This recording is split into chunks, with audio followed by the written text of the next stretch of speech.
Hello everybody and welcome to the video. आज हम लेने वाले हैं 11th स्टैंडर्ड का बुक कीपिंग एंड अकाउंटेंसी का चैप्टर 1। इसके पहले का जो पार्ट है वो मैंने मेरे दूसरे वीडियो में ले लिया है, तो लिंक आप डिस्क्रिप्शन में चेक कर लेना या मेरे अकाउंट पे जाके आप प्लेलिस्ट चेक कर लीजिए तो आपको मिल जाएगा। तो चलिए फटाफट स्टार्ट करते हैं। Qualitative characteristics of accounting information. Okay, आज हम देखेंगे qualitative characteristics of accounting information क्या है। Accounting means the numerical qualitative presentation of business transaction of financial nature. अभी हमने देखा अकाउंटिंग के अंदर हम ज़्यादातर पैसे से रिलेटेड ही बात करते हैं, दूसरी कोई बात नहीं होती है यहाँ पर, है ना। अब पैसे की बात आ जाती है तो ऑब्वियसली नंबर्स तो आएंगे ही, तो इसीलिए यहाँ पर ये जो न्यूमेरिकल वर्ड कहा गया है, तो न्यूमेरिकल क्वालिटेटिव प्रेजेंटेशन कि न्यूमेरिकल मतलब होता है नंबर्स के अंदर ही हम लोग डील करते हैं, है ना।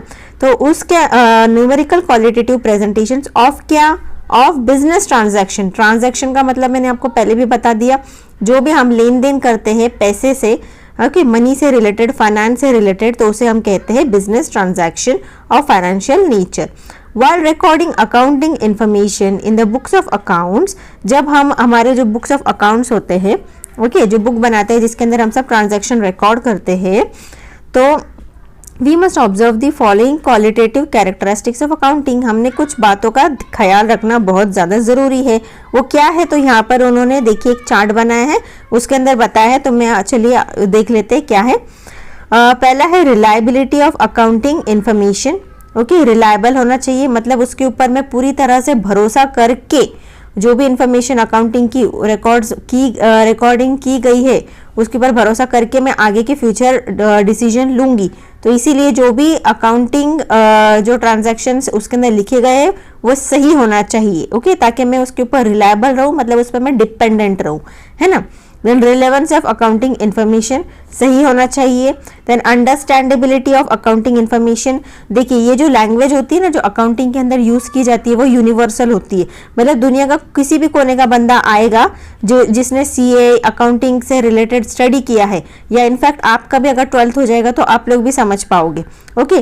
तो कोई भी बंदा आके उसके हाथ में अगर आप बैलेंस शीट थमा दोगे तो वो खोल के पूरा कंपनी का जो स्टेटस है उस साल का, कंपनी ने कैसा काम किया है, कैसे उसका सेल्स परचेस, सब कुछ, मतलब सिर्फ सेल्स परचेस नहीं बल्कि और भी बहुत सारी चीज़ें होती है, वो सब कुछ इमीडिएट उसको एक ग्लांस मिल जाएगा, एक आइडिया मिल जाएगा। इसीलिए अंडरस्टैंडेबिलिटी ऑफ अकाउंटिंग इन्फॉर्मेशन ज़रूरी है कि वो समझ में आना चाहिए। हाँ, ये मतलब ऐसा नहीं कि आप किसी ऐसे बंदे को रखते हो जिसको ज़्यादा इन्फॉर्मेशन नहीं है और वो सेल्स का परचेस और परचेस का सेल्स कर रहा है, ऐसा नहीं चाहिए, ओके। अगर वो गलत करोगे तो फिर पूरे वर्ल्ड को ही आप गलत इन्फॉर्मेशन प्रोवाइड कर रहे हो, इसका ऐसा मतलब हो जाता है। Then comparability of accounting information. Comparability means उसके बेसिस पे दूसरे डिसीजंस लिए जाएंगे, उसके बेसिस पे दूसरे चीज़ों को कंपेयर किया जाएगा, तो इसीलिए वो उसके ऊपर वो उस हिसाब से भी वो रिलायबल होना चाहिए। और डिटेल इन्फॉर्मेशन उन्होंने आगे दिया है, तो चलिए देख लेते हैं क्या है। रिलायबिलिटी ऑफ अकाउंटिंग इन्फॉर्मेशन के बारे में उन्होंने बताया है। Reliability is described as one of the two primary qualities, relevance and reliability, that make accounting information useful for decision making। अभी अकाउंटिंग के अंदर ज़्यादातर दो प्राइमरी मतलब बेसिक चीज़ बताई गई है जो बहुत ज़्यादा इंपॉर्टेंट है, ज़रूरी है, जिसके अंदर एक है रिलेवेंस और एक है रिलायबिलिटी। यहाँ पर जो हमने ऊपर देखा ना, ये देखिए reliability of accounting information and relevance of accounting information, तो उसी के बारे में जो ऊपर के जो दो है ये बहुत ज़्यादा इंपॉर्टेंट है और प्राइमरी है, बेसिक लेवल आप उसको कह सकते हो कि ये होना ही चाहिए। क्या है देखते हैं।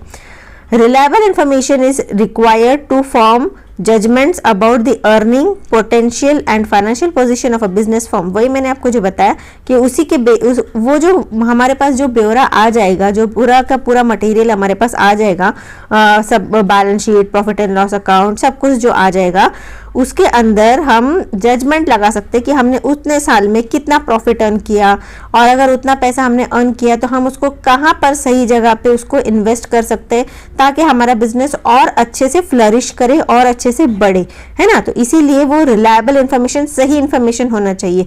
ऐसा नहीं कि आपने प्रॉफिट कमाया 3 रुपया और आप बता रहे हो 5 रुपया कमाया है, और उसके बेसिस पे आप अच्छा खासा खर्चा कर दोगे आने वाले साल में, और फिर पता चलता है कि आपका कंपनी डूब गया। ऐसा नहीं होना चाहिए, है ना। Then reliability differs from time to time. अब रिलायबिलिटी है तो वो जाहिर सी बात है वक्त के हिसाब से बदलती रहेगी, और कितना अर्निंग पोटेंशियल है, मतलब फ्यूचर पोटेंशियल का मतलब होता है कि आने वाले साल में आप कितना अंदाज़ा लगा सकते हो कि आप कितना और ज़्यादा अर्न करोगे उस हिसाब से, अगर इसी गति से अगर आप चलते रहे तो। और उस हिसाब से फाइनेंशियल पोजीशन भी आपके बिजनेस का आपको पता चलेगा कि अगर सपोज मेरे पास पैसे तो है, लेकिन अगर मैं थोड़ा सा और क्रेडिट ले लूँ और आने वाले साल में उधार ले लूँ। क्रेडिट का मतलब होता है अगर किसी कंपनी दूसरे फाइनेंशियल इंस्टीट्यूशन से अगर मैं इतना उधार ले लूँ तो आने वाले 2 साल में इसी गति से अगर मैं चलूँगी तो मेरे को वो पूरा फुलफिल करना, लोन फुलफिल करना मुझे पॉसिबल हो जाएगा, मुझे अंदाज़ा आ जाएगा। उस बेसिस पे मैं अंदाज़ा लगा सकती हूँ कि कितना उधार मैंने लेना चाहिए, है ना, एक आइडिया मिल जाएगा आपको। Then some items of information presented in an annual report may be more reliable than others. अभी ये देखिए हमने सेक्रेटरियल प्रैक्टिस में भी पढ़ा हुआ है इसके बारे में। समटाइम्स इंफॉर्मेशन प्रेजेंटेड, अभी जो एनुअल जनरल मीटिंग होती है ना उसके अंदर ये एनुअल रिपोर्ट बनाई जाती है। एनुअल रिपोर्ट के अंदर क्या बनाते हैं, बैलेंस शीट बनाएंगे, प्रॉफिट एंड लॉस अकाउंट बनाएंगे, और भी रिलेटेड अकाउंट्स अगर जरूरी है तो वो बनाएंगे। उसके अंदर क्या होता है, और जहाँ पर बुक कीपिंग की बात आती है, जो हमने पिछले वीडियो में डिस्कस किया है, बुक कीपिंग जो होता है वो डे टू डे एक्टिविटीज के जैसे भी खर्चे वगैरह जो होते हैं वो रिकॉर्डिंग करने को बोलेंगे हम बुक कीपिंग एंड अकाउंटेंसी। उसके बेसिस पर ही पूरे साल भर का खर्चा हम रिकॉर्डिंग करते हैं, तो पूरे साल भर का खर्चा रिकॉर्डिंग करते हैं उसको बोलते हैं हम अकाउंटिंग, है ना। ये हमने पिछले वीडियो में दोनों का डिफरेंस हमने देख लिया। तो ये जो पूरा साल का जो होता है वो हम कहाँ पर डिस्कस करते हैं, एनुअल जनरल मीटिंग में। इसके अंदर बोर्ड मेंबर्स भी प्रेजेंट होंगे, शेयर होल्डर्स भी प्रेजेंट रहेंगे, सब इंपॉर्टेंट लोग इसमें प्रेजेंट रहेंगे, और फ्यूचर आने वाले वक्त में हमारी कंपनी से रिलेटेड हमें क्या डिसीजंस लेने हैं यहाँ पर हम डिस्कस करेंगे, है ना। तो इसीलिए बहुत ज़्यादा इंपॉर्टेंट होती है, क्योंकि ये पूरे साल का इकट्ठा ब्यौरा तो हमारे पास आ ही जाता है, लेकिन इसके बेसिस पे हम फ्यूचर डिसीजंस भी ले सकते हैं। जैसे कि फॉर एग्जांपल इन्होंने क्या बताया, देखते हैं। Information regarding plant and machinery में be less reliable than certain information about current assets because of difference in uncertainty of realisation.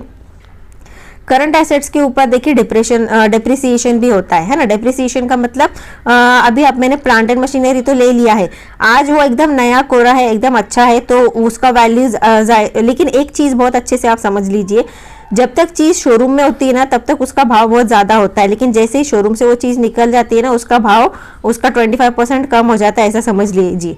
भले वो कोई चीज़ हो या फिर वो कोई आपकी कार क्यों ना हो आपकी खुद की, जब तक वो शोरूम में रहती है ना उसका वैल्यू लाखों में होगा, जैसे ही वो शोरूम के बाहर आ जाता है उसका वैल्यू कम होता है ना। उसके बाद में सपोज प्लांट एंड मशीनरी मेरे पास है, आज तो है, आज वो बहुत अच्छा है, नया है, कोरा है, बहुत अच्छा है, उसका वैल्यू कम से कम 1 लाख है, लेकिन जैसे वक्त बीतते जाएगा उसका जो चीज़ का जो क्वालिटी है वो जाहिर सी बात है ढलते जाएगी, कम होते जाएगी। इसको हम क्या बोलते हैं, डेप्रिसिएशन, और उसको हम पैसों से उस डेप्रिसिएशन को हम कन्वर्ट करते हैं पैसों में। मतलब आज अगर भले मेरे पास वो 1 लाख रुपए की चीज़ है, लेकिन ज़रूरी नहीं 10 साल के बाद भी उसका उसी चीज़ का वैल्यू 1 लाख ही हो, क्योंकि उसे मैं अच्छा खासा यूज़ भी करूँगी। भले मैंने यूज़ नहीं भी किया है, लेकिन उसका जो मटेरियल है वो टाइम के साथ साथ वो डाउन होता जाएगा, कम होता जाएगा उसका, है ना। तो इसी की वजह से वो आज 1 लाख का है तो आगे चल के वो 50,000 का हो जाएगा या 30,000 का भी हो जाएगा, है ना। देन रिलेवेंस देख लेते हैं।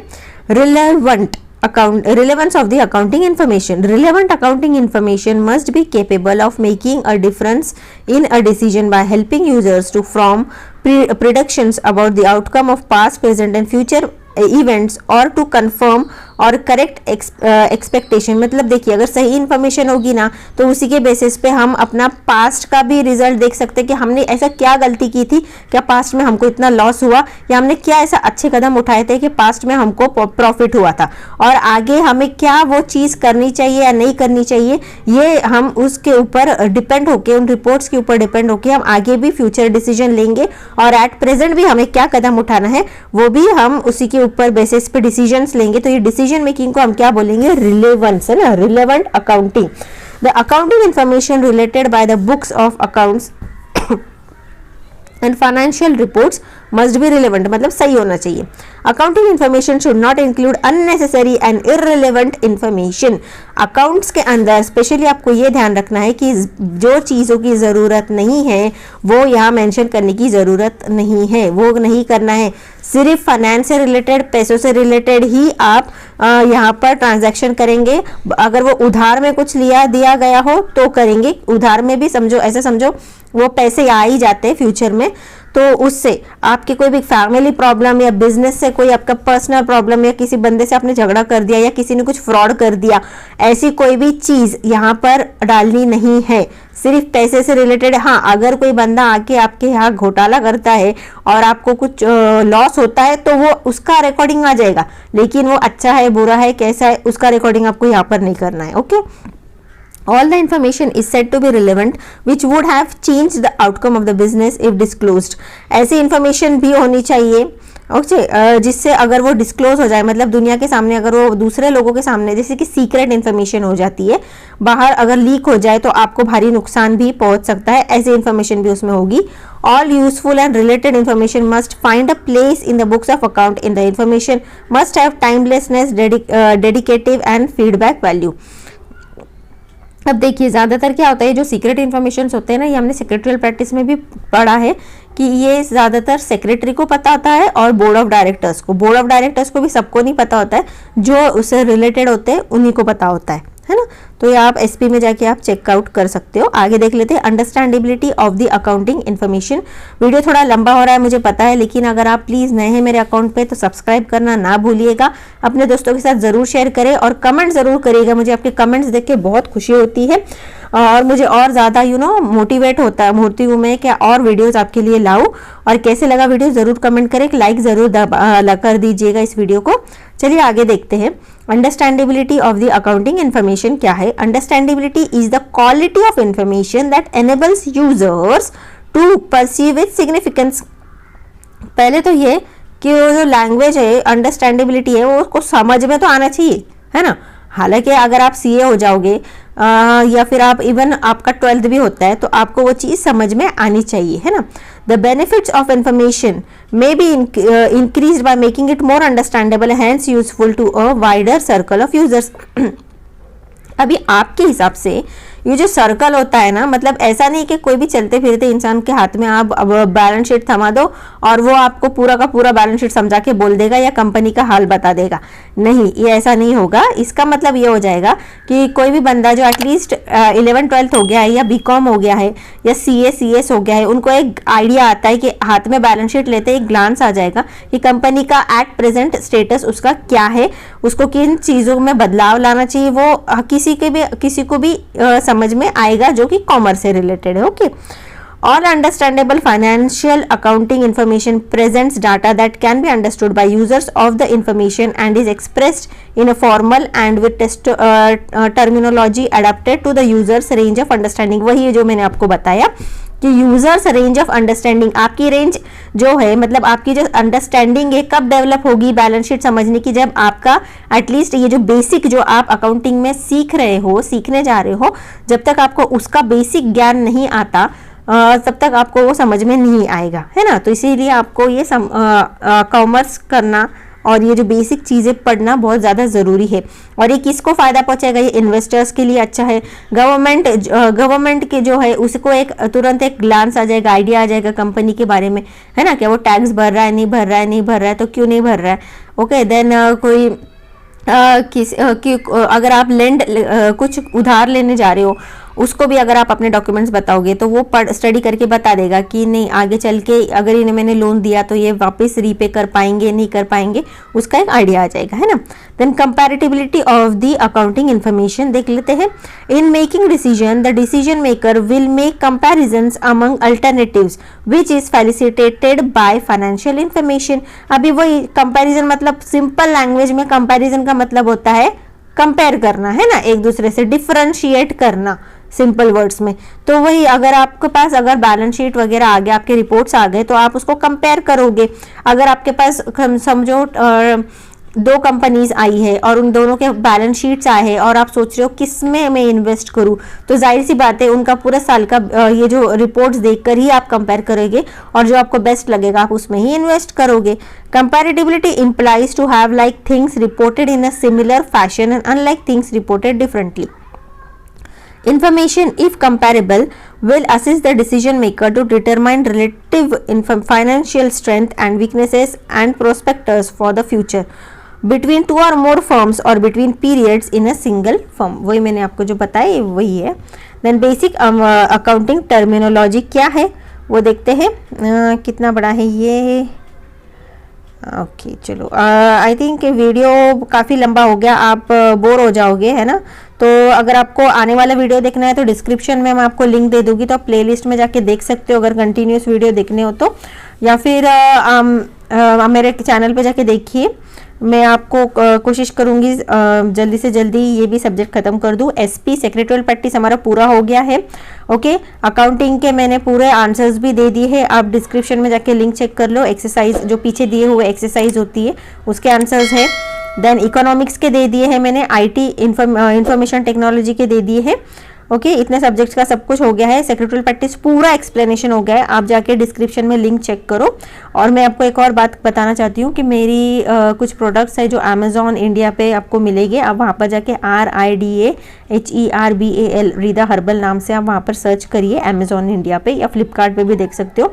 तो स्किन से रिलेटेड जो भी प्रोडक्ट्स है जैसे कि face pack, body polishing, pimple face pack, अगर आपको कुछ प्रॉब्लम है या आपके कोई फ्रेंड्स वगैरह को या अपनी फैमिली में किसको स्किन प्रॉब्लम या हेयर फॉल से भी रिलेटेड अगर कुछ है आपको, तो ड्राई हेयर शैम्पू भी है। आप बस जाके रीदा हर्बल सर्च करिए अमेजोन पे, वहाँ पर सब प्रोडक्ट्स की लिस्ट आएगी, अगर आप चाहो तो वहाँ से परचेज कर सकते हो।